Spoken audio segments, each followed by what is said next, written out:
Jai Shri Ram. Welcome to Astrology with Abhilasha. Today I am going to teach you a very interesting topic, that is how to create your karmic horoscope. So it would be a bit different from your natal chart, and it can also be interpreted as a new Lagna degree for you, right? And you have to rotate your chart according to this new degree, and you will get the karmic chart of your life. And there will be two techniques. One is this, and there will be another technique which is based on D3 for creating or looking into your karmic pattern of life. And we can work on this on several levels, from occupation to married life to children, or also decoding your life path. So let's get started. It is very simple.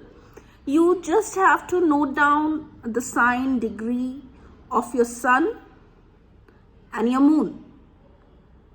All right, note it down and add the two, the degree, sign, etc. of both the planets, sun and moon. You have to add it, and then you have to divide it by 2. Dividing it by 2, you will get a certain point in the zodiac circle. I hope all of you know the division method. It is very easy.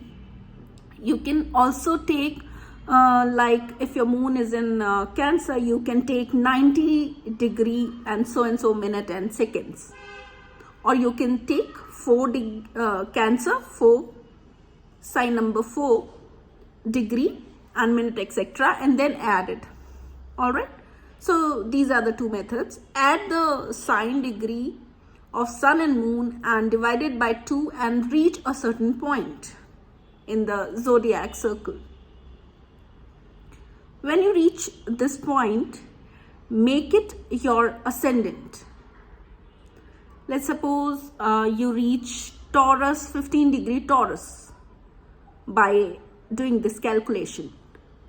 Move your D1 and make Taurus as the ascendant. You can also choose, I would suggest you to choose equal cusp house in this. Place all the rest of the planet as it is in D1 sign wise, so the houses will not shift, as you know, and read the chart by this ascendant by taking the particular sign as an ascendant, and that degree which comes out, you can see which planets are placed around that degree in your chart. Like, let's say if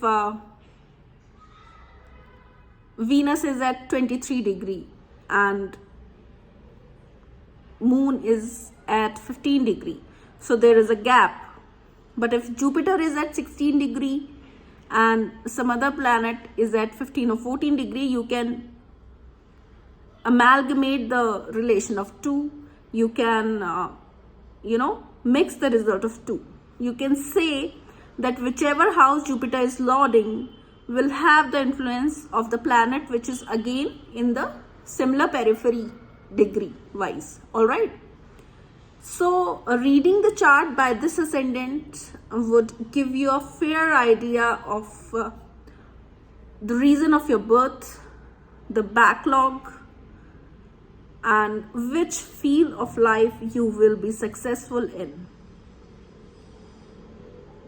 You can see the 10th house, how it is playing on, what are the influences.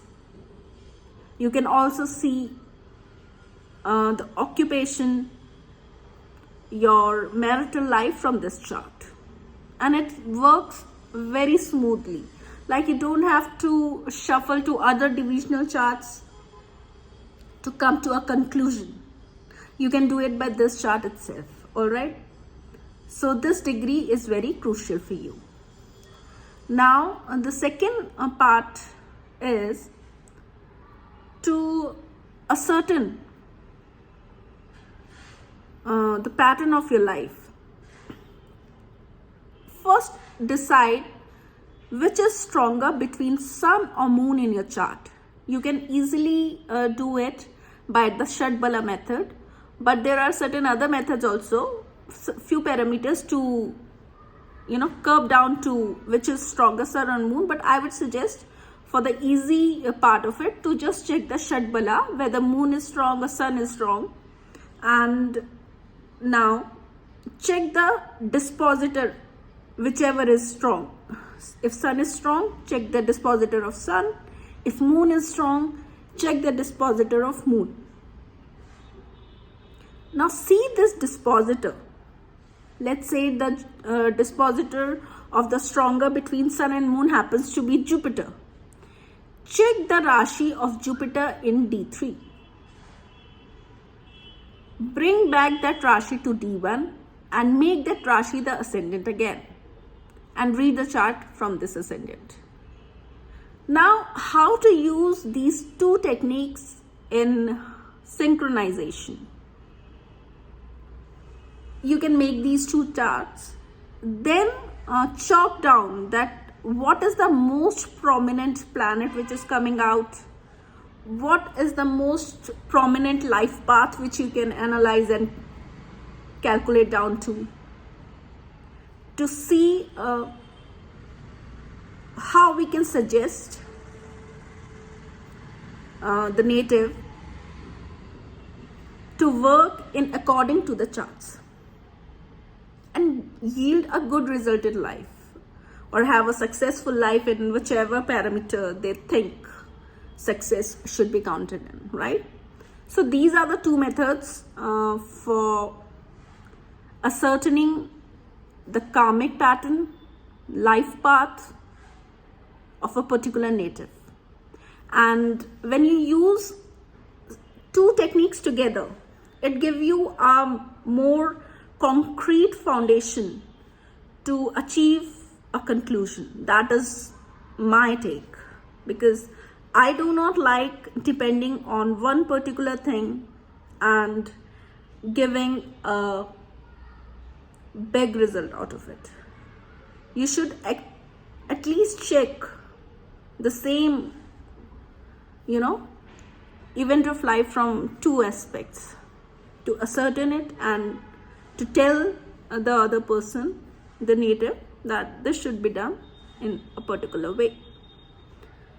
Remedies can be chalked out from this method when you happens to see the most afflicted part of life, which can be easily drawn out from this method.